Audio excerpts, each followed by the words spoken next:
So, if you were a Martian and your task was to scope out planet Earth to see if you should invade, you'd go back to the mothership and you'd say, you know what? These humans, they're nuts. Don't touch this planet. Go on to the next planet because they seem intent on destroying each other. Hello, my friends. My name is Darren Gerdes. I'm just a professor trying to provide context in the war in Ukraine. This is 8 big stories. Usually I do 3 big stories, but there's a lot to talk about here, and we'll get right into it. So, the Kremlin is now parroting their self-declared 3-day ceasefire, which, according to them, has now come into force. So remember, it's the day before, the day of the parade, and then the day after the parade, the 8th, 9th, and 10th. Zelensky rejected it outright and said, look, we'll start one on the 7th and go for 30 days. And they weren't going to do this. So now they're going to say, see, those Ukrainians, they wouldn't abide by our ceasefire. Zelensky rejected it as theater to protect their Victory Day parade. Peskov warns that any non-reciprocity from Kyiv will be met with force. Okay, well, duh. I mean, so nothing's going to happen. Now they have to worry about the parade. And I talked about that. Their parade, their beloved parade, Putin is giving up a lot in order to have this parade. And I talked about it here. Like, Zelensky had 3 clever traps. One of these traps was military, and we saw that here with the 444 drone swarms Russia today, and the defenses were tricked. One of them was short-term political, and the other was long-term political and economic. And then we saw things like this: Putin's nightmare, Ukraine's drones ignite chaos, and we saw what was going on in Russia. So let's talk about this. 2 days ago, there was this explosion in Russia in an apartment building. I said, you know, that's unusual. The Ukrainians don't really tend to go after apartment buildings, and there wasn't a drone that hit, or like it wasn't like a Shahed kind of drone that hit. So what was going on? We'll probably find out in a couple of days. Well, here it is. Massive explosion in an apartment building in Moscow, 16 kilometers southwest of the Kremlin, 12 casualties, 2 dead. The explosion came from inside the building, so we understand what's going on. The epicenter of the explosion in Moscow came from Mikhail Mukin's apartment. The electrician was to service Putin's private residence in Valdai on May 7th, occupied by his mistress, Alina Kabieva. Mukin is in a coma. Witnesses say the explosion smelled of gunpowder, and the doctor was saying that it probably is consistent with what we know about drones. Here, Mukin probably works for the FSO, Putin's Federal Protective Services. So the Ukrainians were targeting someone very, very specific. Here's the thing about the doctor. Said the injuries sustained by Putin's electrician, Mukin, are consistent with what he has seen from FPV drones, meaning it was an explosive device, not a gas leak, as was being reported by the Russians. The Russians don't always, cling to the facts. So I think you'll see more of this. In fact, if I was a betting man, something in the parade, I don't think there'll be drones flying overhead necessarily so much as maybe there's something planted around the city if they're going to attack Moscow. Or they can do what they did today, which was just instead of that, swarm and hit all these other things now that air defense is no longer where it was before, but it's in Moscow. So that's what's happening here. Okay. So next thing, chaos is expected in Moscow on May 9th. Reports say all communication will be shut down from 9 o'clock till 1300 for the parade. No internet, no calls, no SMS will work during this time. There'll be a full digital vacuum over the city. Okay, I'm not sure that they can actually do that. Wouldn't there be like satellite kind of connections that are still going to be available? But nonetheless, it's already causing havoc, and I talked about that in the video earlier today. But all Putin's buddies are showing up. Here's Slovak Prime Minister Fico, who's furious after Estonia blocked his flight to Moscow for the May 9th parade. Like, you should have seen that coming, right? Like, if Estonia is not going to let you travel over it, this is clearly a deliberate attempt to ruin my visit, he ranted, complaining that the delay wrecks his schedule. Okay, well, plan ahead.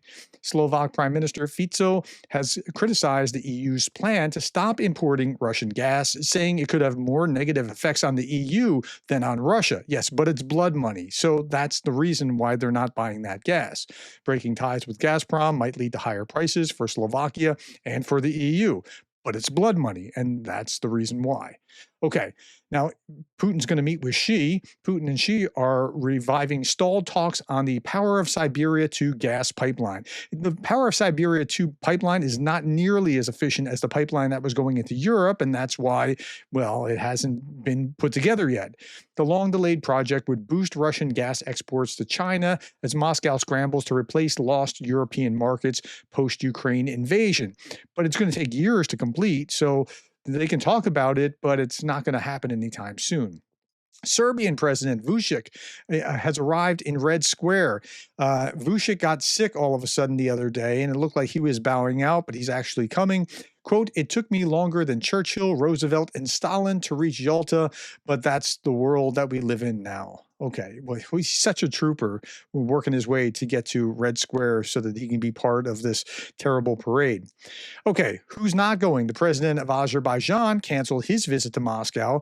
Putin's aide said weekly that, quote, "they explained that he should participate in internal events in honor of Aliyev Sr." Okay, so he's getting the pass because he's got an excuse. Hungarian Viktor Orban also won't join the parade. He said World War II wasn't the same for us as it was for you. Pakistan canceled their visit altogether. India, well, Modi said he wasn't going. Then he passed it on to his Minister of Defense, who said he wasn't going, who passed it on to a deputy. So India, the Republic of South Africa, and Indonesia will send delegations from their defense ministries. Iran will be represented by an ambassador. So some of these representatives of other countries aren't that excited about being there, and that's because it's a target. Now, there is an interesting story. This is another big story. An interesting story about how Kadyrov from Chechnya, he's one of Putin's loyal lieutenants, was submitting his resignation. And wow, this is such a game-changing thing. Okay, slow down. Let's look at this. Kadyrov, Putin's strongman in Chechnya, said the Shaitans, that is the Satanists, and the T. And if you haven't seen me for some time, or if you're new to my channel, I don't pronounce this word on YouTube just so it doesn't get censored or demonetized or that sort of thing. In Kyiv, don't have much time left. They are criminals, but T must be finished, like we did in the Chechen Republic. Well, he's talking big, and so does Ludinov, his prime military guy in Kursk. Kadyrov said his words about resignation were misunderstood. Okay, so he didn't actually resign. He's kind of playing the system. I'll explain in just a minute after this quote. Quote, "Many people have misunderstood the meaning of my words about resignation. I do not decide whether I will remain in the position of the head of the Chechen Republic or not. Yes, I can ask or suggest, but no matter how much I say, no matter how much I ask, such a decision is made by only one person, our Supreme Commander-in-Chief, Russian President Vladimir Vladimirovich Putin," he wrote in Telegram, adding a video of him with Putin. He said, "I'm an infantryman, I'm a team man. If there's an order, I carry it out." Okay, so what's going on? He put in his resignation in order to remind them that they need him. Like, that's really the essence of what happened here. This is Mark Galati. He's a historian who's written quite a bit about the region. Before anyone writes Ramzan Kadyrov's political obituary, first count out the number of times he's offered to resign, asked to be relieved, etc. I'll be delighted if he goes, but usually this is an unsubtle, quote, "you need me," unquote, threat to the Kremlin to head off potential cuts to federal subsidies to Chechnya. So that's really what's going on here. Okay, next big story. What just broke out last night between India and Pakistan in a big way. And it's been for about a week. There was some incursion in the Kashmir in India. And then so last night, India struck back. So update on the India-Pakistan conflict. As part of Operation Sindoor, India conducted 24 airstrikes on 6 sites in Pakistan, deploying scalp missiles, hammer bombs, and fighter jets. Islamabad reported 8 fatalities, 35 injuries, and described the strikes as an act of war, accusing India of breaching its sovereignty. Pakistan claims it downed up to 5 Indian aircraft. That's a lot to lose in that one strike. Global reactions followed swiftly. The UN called for restraint. The U.S. voiced support for India, but also called Pakistan a partner, while Turkey sided with Pakistan. China urged both nations to de-escalate. And it's weird because, like, India and China don't get along. It's a really interesting cauldron of these countries in that region as well. Okay, a little bit more about this. Pakistan authorizes military to respond after Indian strikes. The prime minister vows corresponding actions to avenge civilian deaths and defend sovereignty following Indian attacks that killed at least 26 people. So that's happening there, and it could break out and become a problem. And they're both nuclear powers. But because they're both nuclear powers, I think it'll be a little bit less of a problem. Full-scale war between India and Pakistan may disrupt Ukraine's access to military supplies, said an expert. Escalation would likely halt supplies as both countries would seek more weapons to support their own war efforts, and that could be problematic for Ukraine. Donald Trump a few days ago said he was close to India and Pakistan, and they have had that fight for thousands of years in Kashmir, and they'll get it figured out one way or another. But the long and short of this is when America's not showing leadership, when it's weak, the world becomes more dangerous. Here's Trump talking about this. India and Pakistan, their tensions after the attack in Kashmir. Got any message for them? So the reporter's asking, what do you say? India and I'm very close to Pakistan, as you know. They've had that fight for 1,000 years in Kashmir. But they haven't really had that fight for 1,000 years, and that's like you don't. Pakistan was part of India, and it just broke off in the 20th century. And yeah, there's some bad blood, but okay. Polish expert Roman Polko drew parallels between India and Pakistan conflict with Russia's war against Ukraine. Pakistan's possession of 150 nuclear warheads acts as a deterrent against India's superior capabilities, which include an army 3 times larger. Sound familiar? An army 3 times larger. Isn't that interesting? But Pakistan also has nukes, so it probably is not going to turn into something that, well, is happening in Ukraine. Okay. Tagarami UA is a channel that I follow. This is a former Ukrainian officer, and he said, our team and I lack the expert on the India-Pakistani conflict beyond general and publicly available information, so we won't be covering it unless it directly relates to Ukraine. For now, we remain focused on Russia's invasion of Ukraine. That's where my channel will be. By the way, if you're not familiar with me, my name is Darren Gerdes. Again, I'm just a professor trying to make sense of everything that's going on, and I do these videos daily. Please consider subscribing. I focus on Ukraine. I talk about other things too as it affects Ukraine, but that's the way that this channel goes. So if you're interested in that, thanks for signing up. Chancellor Merz, he was just became chancellor yesterday in the second vote in Germany, has begun his first travels to European allies. The trips will lead him to France and Poland, and the message is clear: German responsibility is back. Now, it's back because it needs to be back, but it was throttled after World War II for a reason, and the Germans are just kind of stepping back into that kind of leadership role again. President Zelensky knows that he can rely on me and the Federal Republic of Germany. Well, what's he talking to? He's answering the question of whether Ukraine would receive Taurus cruise missiles. He promised Taurus cruise missiles for many months, and they're apparently going to be coming.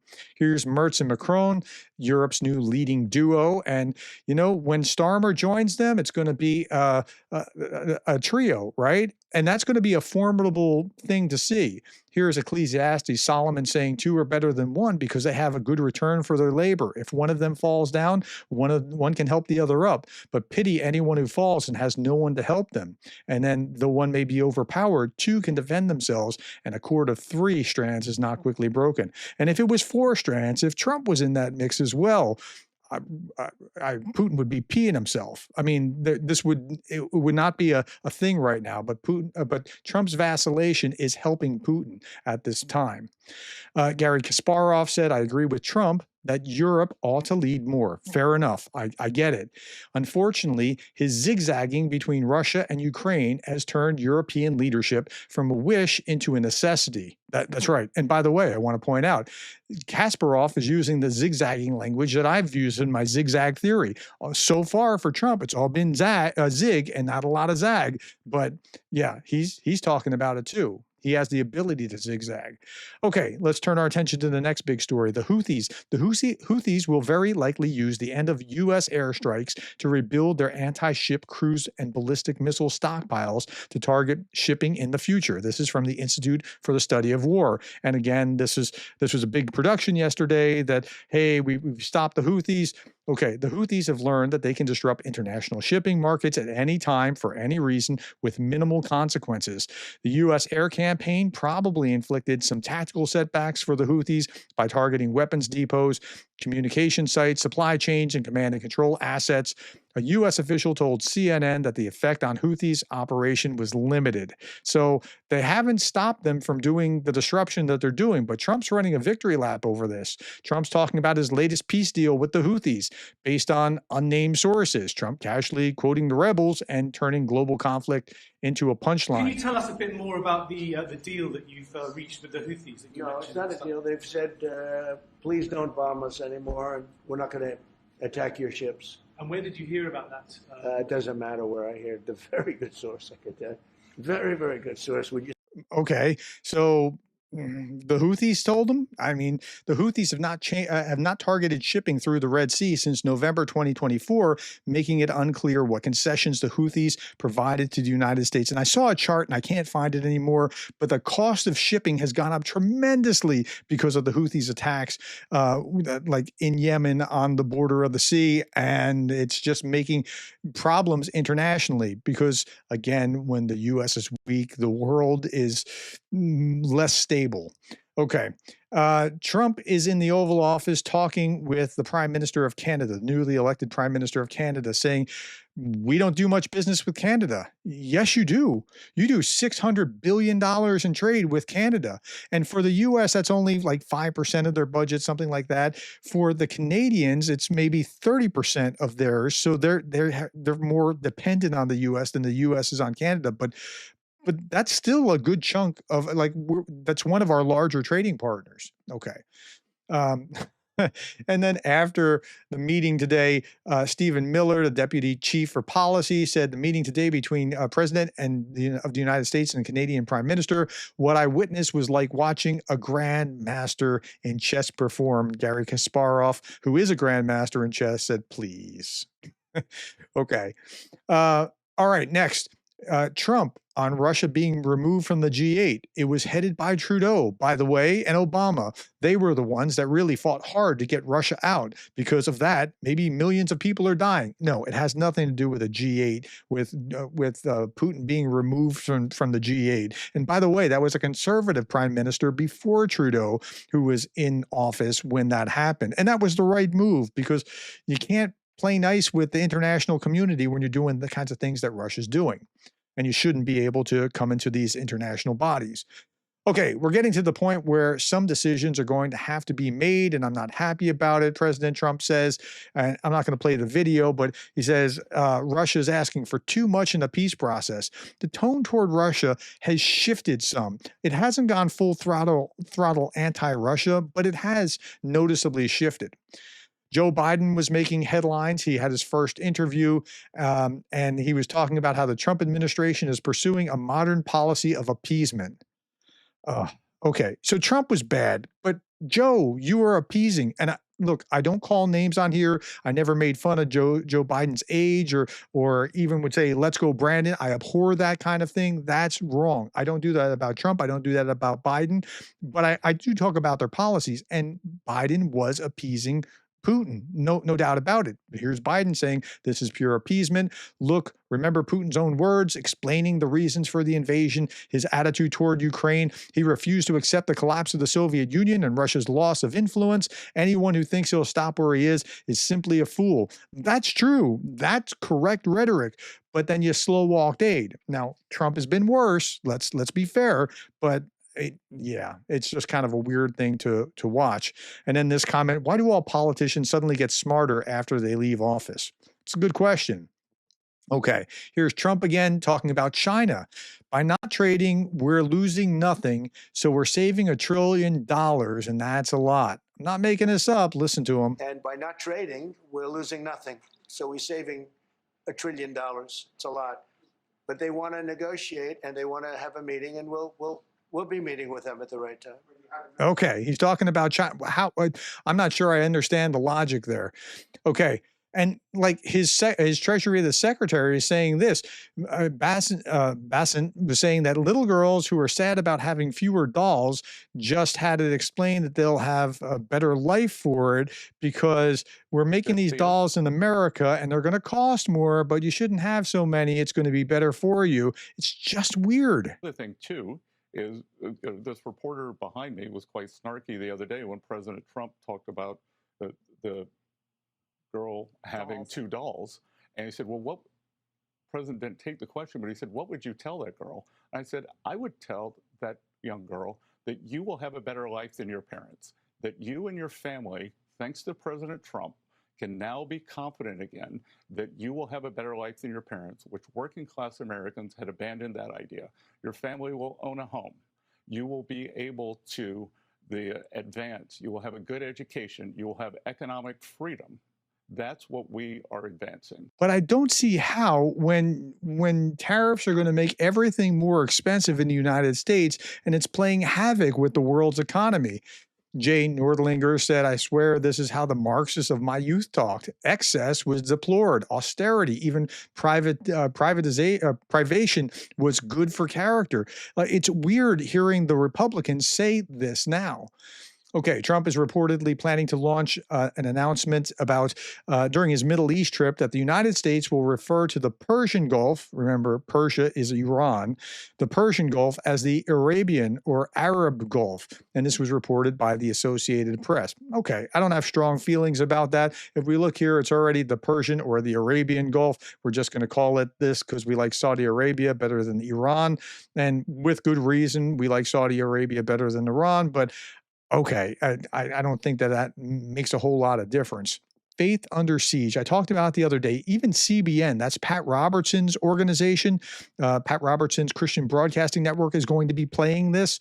And I think this can communicate to conservatives in a way that other things just haven't been able to break through. In a region once celebrated as post-Soviet Bible Belt, a rapidly growing community of evangelical and Protestant believers becomes a prime target under Russia's expanding occupation, enduring seized churches and abducted children and deep pastors and that sort of thing. Okay, I almost said it. But yeah, this kind of thing will break through. And well, because they've been listening to Tucker Carlson talking about how Zelensky, he's outlawed an entire religion. Yeah, that's not what's going on. But this could break through.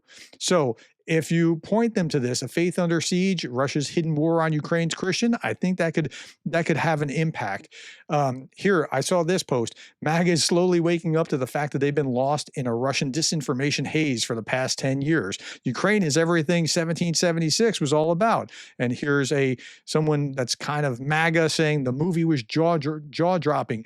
On the front lines, it's very clear what's happening to Christians in Ukraine, and it's nothing like what we've been told. Well, what you've been told is that Russia is this traditional society. No, it's not. It's nothing like what you understand as traditional values, and it's very, very different. So if they see this kind of thing, that would be important. Look, I'm a conservative myself, and I'm fully supporting Ukraine, and I can't understand where the other conservatives were, because what would Ronald Reagan have done? He would have been supporting this, right?